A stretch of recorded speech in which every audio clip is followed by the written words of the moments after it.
In the 17th century, the Turkish Sultan Murad IV declared all-out war on tobacco. According to legend, he would disguise himself as a commoner and slip into the streets of Istanbul at night, hunting for smokers. By the way, I've told you about him before in my story about coffee. Do go and watch it. He's a most curious fellow.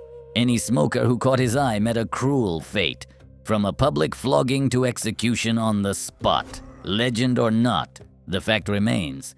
During his reign, some 25,000 people were put to death, many of them for smoking, and yet he could not stop tobacco.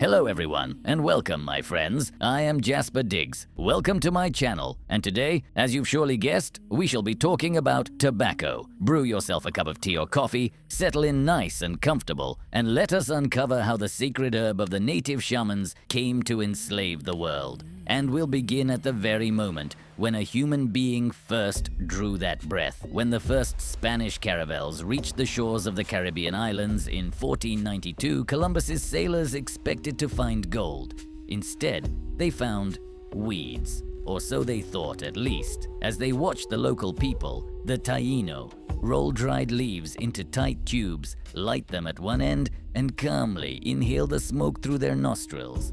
The Spaniards crossed themselves, calling it the devil's plaything. Two sailors, Rodrigo de Jerez and Luis de Torres, dared to try it for themselves, and so they became the first Europeans in history to smoke tobacco.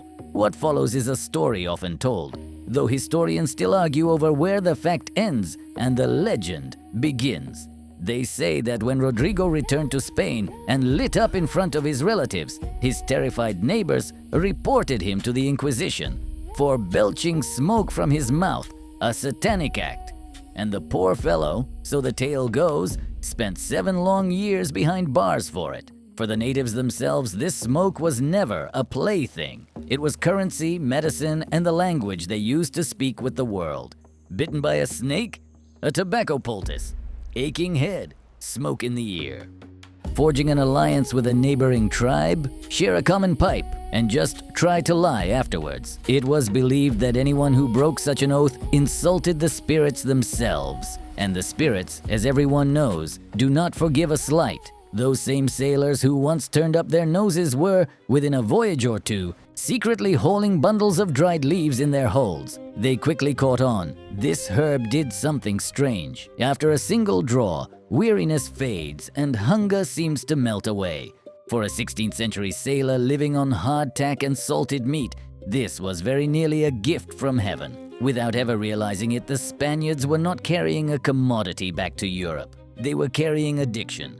Europe fell sick with tobacco swiftly and beyond all cure. Everyone wanted a taste of the Indian potion. But the true turning point came in 1612, and it was brought about by a man whose name you might just know, John Rolfe, the future husband of the native princess Pocahontas. Landing in the English colony of Virginia, Rolfe ran into a problem. The local tobacco tasted dreadful, bitter and harsh. The English simply wouldn't buy it. The Spanish leaf from the Caribbean, by contrast, sweet and fragrant, was selling like wildfire across all of Europe. There was just one catch. The Spaniards guarded their seeds like a state secret. Exactly how Rolfe got his hands on those precious seeds, historians argue about it to this day. One way or another, in 1612, he planted them in the red Virginian soil. Within just 7 years, Virginia was shipping tens of tons of tobacco to London every single year. Half a century later, thousands of tons. But everything has its darker side. Tobacco is a temperamental plant. Every single leaf demands care by hand. For Europe to puff away peacefully in its drawing rooms, hands were needed, thousands of hands, tens of thousands of hands, and those hands were found in Africa. In that very same year, 1619, as Virginia proudly dispatched its first great shipment of tobacco to London, a Dutch ship arrived at the port of Jamestown. On board, 20 Africans sold to the colonists in exchange for provisions. These were the first slaves in the history of English North America. Remember that date, 1619. One ship carrying tobacco sailed off to England. Another ship carrying people docked in Virginia. This was no coincidence. It was one and the same business. So the next time you see an old engraving of a gentleman elegantly smoking his pipe in a London coffee house, remember, behind every such pipe stood a person who had never seen London and who had never chosen this fate. While the planters of Virginia were raking in money hand over fist and the ports of Europe were choking on tobacco smoke, kings and sultans declared all-out war on this plant. And, spoiler, every single one of them lost. Why? Let me tell you. Let's begin with Russia. The year is 1634. In Moscow, a terrible fire breaks out, burning half the city to the ground. The wooden capital was reduced to embers in a single night. The culprits were found quickly, smokers. The young Tsar Mikhail Fyodorovich, first of the Romanov dynasty, responded swiftly and harshly. The decree, tobacco outlawed. Caught with a pipe the first time? A public flogging with the whip in the town square. Caught a second time? The slitting of the nose, to rob you forever of that devilish scent. And, for good measure, torture to make you give up your supplier. The ban held for half a century, but more on that a little later. Now, what was unfolding in Persia under Shah Safi I? According to the chronicles of the time, the Shah devised an execution specially for tobacco merchants. They were bound, their jaws forced apart with iron, and molten lead was poured down their throats, so that, as it was said, the smoke would come out of the place it should never have entered. A ghastly tableau, and by all appearances, a real one. It is mentioned by several independent chroniclers of the era. And finally, China. The year is 1639, the final years of the Ming dynasty. The Emperor Chongzhen issues a decree for trading in tobacco, beheading, without trial, without lengthy proceedings. And the result? By the year 1700, tobacco was being smoked in every single one of these countries. The ban had turned tobacco into the most desirable forbidden fruit of all. Smugglers grew rich, executioners grew tired, and the treasury stayed empty. And it was right about then that the kings finally began to think. The first to see the light, strangely enough, was the Pope of Rome. In 1724, Pope Benedict XIII, himself, by the way, an avid taker of snuff, officially lifted the excommunication for smoking. The Holy See admitted defeat. Smoke had triumphed over incense. But the true masterclass in the 180-degree about-face was performed, of course, by Peter the Great. In 1697, the young Tsar sets off to learn from Europe. And he doesn't just study shipbuilding, he takes up the pipe himself. He returns to Russia, and in 1698, he does something that would have made his great-grandfather, Mikhail Fyodorovich, turn in his grave. He sells an English company the monopoly on the tobacco trade in Russia for 20,000 pounds in gold, paid up front. The decree's wording was almost exactly this: smoking is permitted to all ranks everywhere. Half a century of severed noses abolished with a single stroke of the pen, because 20,000 pounds in gold is, you must admit, a remarkably persuasive argument. And all across Europe, kings suddenly saw the light at the very same moment. Why chop off heads when you can stamp excise labels? Why slice off noses when you can simply tax them? By the mid-18th century, tobacco was bringing European treasuries up to 5% of all their revenue. This was the money that built navies, waged wars, and kept palaces running. And so, tobacco taught humanity its first ever lesson in a new kind of economics. When a habit becomes universal, morality gives way to bookkeeping. The state that executed men for a pipe yesterday stamps its own coat of arms upon it today. And it calls this not hypocrisy, but statesmanship. The war was over, and as usual, the victor was not the one who was right, but the one who knew how to count. Yet the story didn't end there, quite the opposite. It was only just beginning. One problem remained. Smoking was still a bespoke affair. Pipes were stuffed by hand. A specially trained worker could turn out 100 at most over an entire working day. It was slow, and it was expensive. Smoking remained a privilege, a pleasure for those who could afford it. And it might have stayed that way for a long time yet, were it not for a young mechanic from the American state of Virginia. His name was James Bonsack. He was just 21 years old when, in 1880, he patented a device that would change the world forever.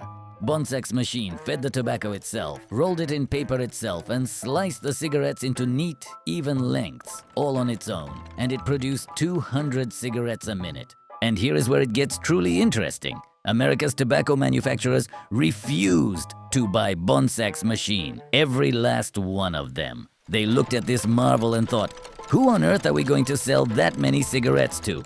Everyone, except one man. His name was James Buchanan Duke. In short, what he said was, I'll take your machine, every single one you can build. And he added, as for the market, I'll create that myself. And create it he did. He began spending as much on advertising as he did on production. Into every pack he slipped collectible cards, actresses, athletes, the flags of nations. Children hunted for those cards and dragged their fathers out to buy yet another pack. By 1890, Duke's company controlled 40% of the entire American tobacco market. By 1900, nearly 90%. And so the American Tobacco Company was born, the world's first tobacco empire. But the real revolution didn't happen in the factories. It happened in people's minds, because the tobacco companies quickly grasped one thing. You don't sell a product, you sell an image. Nobody buys a cigarette. Everybody buys who they'll become the moment they light it. And this is where Edward Bernays steps onto the stage, the nephew of none other than Sigmund Freud, and the father of what we now call public relations. In the early 20th century, a woman who smoked was considered either fallen or mad. The tobacco companies were losing an enormous market, and they needed to do something about it.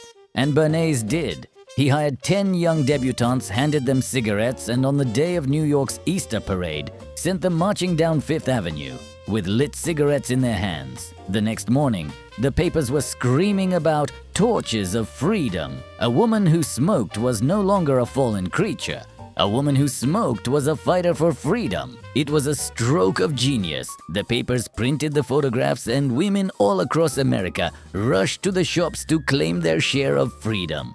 This was the moment the industry understood, once and for all, to sell a poison, you must wrap it in a beautiful idea. And from there, it ran like clockwork. The smoking cowboy, the Marlboro Man, a symbol of true masculinity. Hollywood stars puffing away in every single frame because the studios were being paid handsomely for it.